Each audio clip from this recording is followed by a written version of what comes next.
কৃষ্ণ চতুর্দশী তিথিতে পালন হয় মহাশিবরাত্রি। তাই এই ভিডিওতে আমি আপনাদের জন্য নিয়ে এসেছি 2025-এর শিবরাত্রি স্পেশাল এপিসোড। প্রথমেই জেনে নেওয়া যাক আজকের এপিসোডে কি কি রয়েছে। 2025-এর মহাশিবরাত্রি কবে? পঞ্জিকা মতে মহাশিবরাত্রি কবে পালন করা হচ্ছে, তার সাথে জেনে নেব শিবরাত্রির সঠিক নিয়মাবলী এবং তার সাথে জেনে নেব শিবরাত্রি পালনের বিশেষ ব্রহ্ম মুহূর্ত কখন।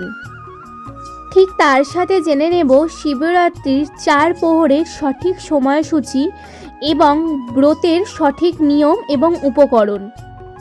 ঠিক তার সাথে জেনে নেব মহাশিবরাত্রির ব্রতকথা, যেটা ছাড়া পুজো একদম অসম্পূর্ণ। বন্ধুরা, যদি এই এপিসোডটি ভালো লেগে থাকে বা তোমাদের যদি একটিও এই এপিসোডটি পেয়ে উপকার হয়ে থাকে, তাহলে অবশ্যই কিন্তু চ্যানেলটি সাবস্ক্রাইব করতে ভুলো না, আর কমেন্ট বক্সে লিখে যেও হর হর মহাদেব। তাহলে বন্ধুরা চলো এই ভিডিওটি শুরু করা যাক।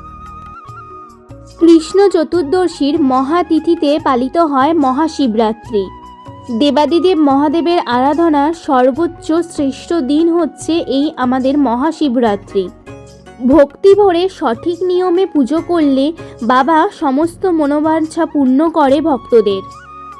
মাঘ মাসের কৃষ্ণপক্ষের চতুর্দশী তিথিতে পালিত হয় মহাশিবরাত্রি। এরপরে সবার প্রথমে জেনে নেব 2025 সালে শিবরাত্রি কবে। পঞ্জিকা মতে শিবরাত্রি তিথি শুরু হচ্ছে 26শে ফেব্রুয়ারি 2025 সকাল 9:41 থেকে এবং শিবরাত্রি তিথি শেষ হচ্ছে 27শে ফেব্রুয়ারি 2025 সকাল 8:41 পর্যন্ত। এবারে জানব 2025 সালে গোস্বামী মতে এবং স্নাত মতে মহাশিবরাত্রির সময়সূচি। স্নাত মতে মহাশিবরাত্রি তিথি শুরু হচ্ছে 26শে ফেব্রুয়ারি 2025 বুধবার এবং পালনের সময় হলো পরের দিন 27শে ফেব্রুয়ারি বৃহস্পতিবার সকাল 9:51 মধ্যে।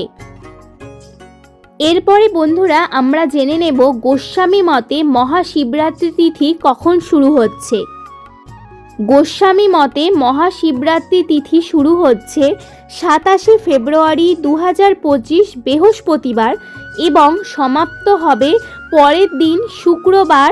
পালনের সময় হলো সকাল 6:50 মধ্যে। এরপরে জেনে নেব মহাশিবরাত্রি 4 প্রহরের পুজোর সময়সূচি। পঞ্জিকা মতে 2025 সালের মহাশিবরাত্রি 4 প্রহরের সঠিক সময়সূচির মধ্যে প্রথম সময়সূচি হলো প্রথম প্রহর শুরু হচ্ছে 26শে ফেব্রুয়ারি 2025 বিকেল 6:23 থেকে এবং শেষ হচ্ছে 9:30 পর্যন্ত। মহাশিবরাত্রি 2025-এর দ্বিতীয় প্রহর শুরু হচ্ছে 26শে ফেব্রুয়ারি 2025 রাত্রি 9:30 থেকে এবং সমাপ্ত হচ্ছে রাত্রি 27শে ফেব্রুয়ারি 12:40 মধ্যে। যেহেতু 12টার পরে 27শে ফেব্রুয়ারি পড়ে যাচ্ছে, তাই সেই হিসাব মতো 12:40 বলা হয়েছে। এবং তৃতীয় প্রহর শুরু হচ্ছে 27শে ফেব্রুয়ারি রাত্রি 12:40 থেকে এবং সমাপ্ত হচ্ছে ভোর 3:40 মধ্যে। এরপর চতুর্থ প্রহরের সময়সূচি হলো চতুর্থ প্রহর শুরু হচ্ছে 27শে ফেব্রুয়ারি ভোর 3:40 থেকে এবং সমাপ্ত হচ্ছে সকাল 6:56 মধ্যে। এরপরে তোমাদেরকে বলা যাক মহাশিবরাত্রির ব্রত পালনের সঠিক উপকরণ। গঙ্গা মাটি, গঙ্গা জল, বিল্বপত্র, দুগ্ধ, ঘৃত, কলা, মধু, চন্দন এবং ফুল। ভোলানাথের প্রিয় পছন্দের ফুল আকন্দ, ধুত্রা, কলকে সমস্ত কিছু পছন্দের ফুল দিয়ে বিল্বপত্র দিয়ে ভোলানাথের পুজো দিতে হবে। এরপরে শিবরাত্রির সময় ব্রত মেনে সঠিক নিয়মের মাধ্যমে কিভাবে দেবাদিদেব মহাদেবের পুজো করবেন। আগের দিন নিরামিষ আহার গ্রহণ করবেন, সন্দক লবণের ব্যবহার করবেন আর অবশ্যই হবিষ্যি খাবেন। তারপর কিন্তু বিছানায় শোয়া যাবে না, অবশ্যই আপনাদেরকে একটা কম্বলের সাহায্যে মাটিতেই শুতে হবে। ব্রতের দিন উপবাস থেকে গঙ্গা মাটি দিয়ে 4টি শিবলিঙ্গ তৈরি করতে পারেন। 4টি শিবলিঙ্গ তৈরি করে 4টি প্রহরে আপনারা দেবাদিদেব মহাদেবের মাথায় জল অর্পণ করবেন সঠিক নিয়ম মেনে। প্রথম প্রহরে দুগ্ধ, দ্বিতীয় প্রহরে দধি, তৃতীয় প্রহরে ঘৃত দিয়ে এবং চতুর্থ প্রহরে মধু দিয়ে বাবাকে কিন্তু অভিষেক করতে হবে। তার সাথে অবশ্যই আপনাদেরকে পুজো শেষ করে ঘিয়ের প্রদীপ জ্বালাতে হবে এবং ঘিয়ের প্রদীপ দিয়ে বাবাকে আরতি করতে হবে এবং উপবাস থেকে পরের দিন ব্রাহ্মণ ভোজন করিয়ে তারপরে আপনি তাকে সাধ্যমতো দক্ষিণা দিয়ে ব্রতকথা পাঠ করে আপনি আপনার পুজো সম্পূর্ণ করতে পারেন। অবশ্যই দেবাদিদেব মহাদেবের যদি তার সাথে জপ করতে পারেন, সেটি হচ্ছে সবথেকে ভালো উপকারযোগ্য বলে মনে করা হয়। জপের সময় মহামৃত্যুঞ্জয় মন্ত্র এবং ওং নমঃ শিবায় জপ করতে হবে।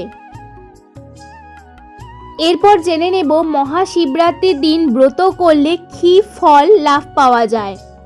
ব্রতর মধ্যে এই শ্রেষ্ঠ ব্রত হচ্ছে মহাশিবরাত্রি, শিব চতুর্দশীর ব্রত। মহাশিবরাত্রির ব্রত কথা পাঠ না করলে কিন্তু আপনি মহাশিবরাত্রির পুজো সম্পূর্ণ করতে পারবেন না। তাহলে চলুন বন্ধুরা, আজকের ভিডিওটি আশা করছি আপনাদের ভালো লেগেছে। যদি ভিডিওটি ভালো লেগে থাকে চ্যানেলটি সাবস্ক্রাইব করতে ভুলবেন না। অবশ্যই কমেন্টে লিখবেন হর হর মহাদেব। আমার চ্যানেলে নেক্সট খুব শীঘ্রই আরও একটি ভিডিও আসতে চলেছে। আপনারা সেই ভিডিওতে জানতে পারবেন মহাশিবরাত্রিতে শিবের মাথায় কি কি অর্পণ করলে কি কি ফল লাভ করা যায়, প্রত্যেকটি জিনিসে প্রত্যেকটি দ্রব্যতে কি কি ফল লাভ করতে পারবেন। তাহলে চলুন আজ আসি, দেখা হচ্ছে খুব শীঘ্রই নতুন আরও একটি ভিডিওতে। ততক্ষণের জন্য সবাই ভালো থাকবেন, সুস্থ থাকবেন এবং সাবধানে থাকবেন। হর হর মহাদেব, জয় শিব শম্ভু।